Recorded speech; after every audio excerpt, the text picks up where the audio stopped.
first thing I would say is we thought we were going to be in the UK. And we thought that was going to be our primary market because it's like 75 million people in the UK and there's a whole bunch of like older adults. And when we initially kind of targeted it, it seemed like it was going to be a good place to be. And then I was participating with, and that was kind of early days. That was back in, the, 2021-ish. And um we were kind of looking at setting up in the UK and all that kind of stuff. And then I was at part of the NDRC program. This was an accelerator I was involved in County Waterford, which was a brilliant program in Arc Labs. And one of the mentors came in, and he was a very successful fella, and he was very candid with me. He said, "Fergal, yeah, I see your business. I don't know enough about it to tell you it's not stupid, but it doesn't seem stupid," which was very nice of him. But then he also said, "But like, why are you not in the US? Like, why are you talking about the UK, where the NHS pulls levers and could take 10 years for you to be successful?" And I kind of sighed to myself because like, do I really want to be in the US? But in actual fact, when you go and looking at the numbers, it's like, yeah, of course you want to be in the US. It's like, what are you thinking of? Like, well, how did I miss that?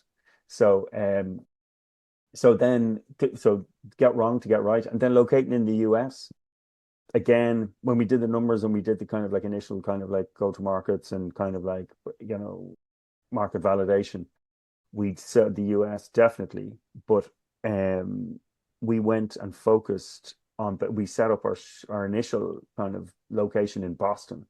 And Boston is great from an Irish perspective, and it's a great town, but it's a bit like Ireland in some ways in that they're culturally kind of like the people of New England.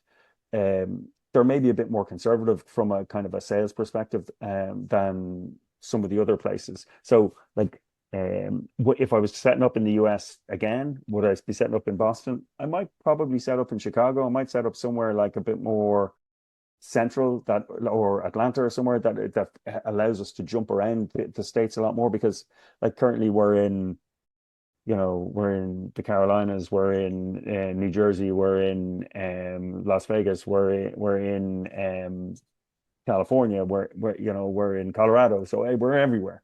And we're in 40 odd states. And so we like, when we want to spend time with customers, which we do the odd time, and we it's a much easier way to kind of move around. You're typically going into Chicago to get out to these places, normally. But like, that's a small bit. Yeah, and the States are so big. If you ever, you know, like I spent time in San Diego, and then there was, we had an office in Washington DC and done a bit in New York, and the States is so vast that if you don't like a place, you'll find a place which you do like.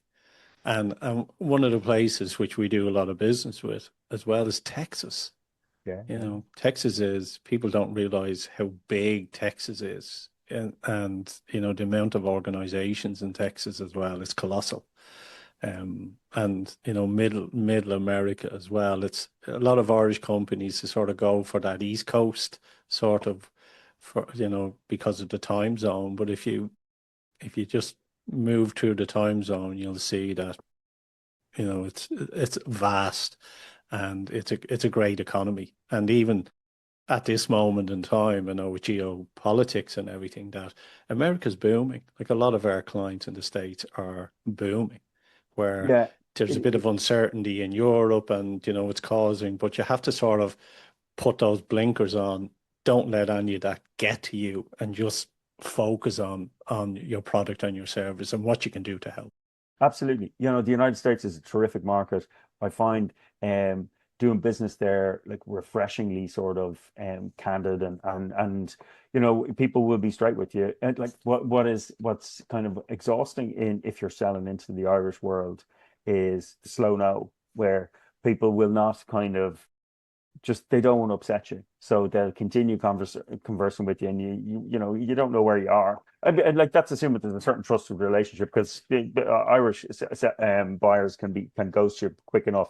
But in the US, it tends to be fair. If you go and you push, they will say, no, this isn't right for me, or they'll say, actually, yes, this is how we do it. And then you just have to have the maturity as a business and as a sales professional to kind of bring them through that process so that you can make a successful sale.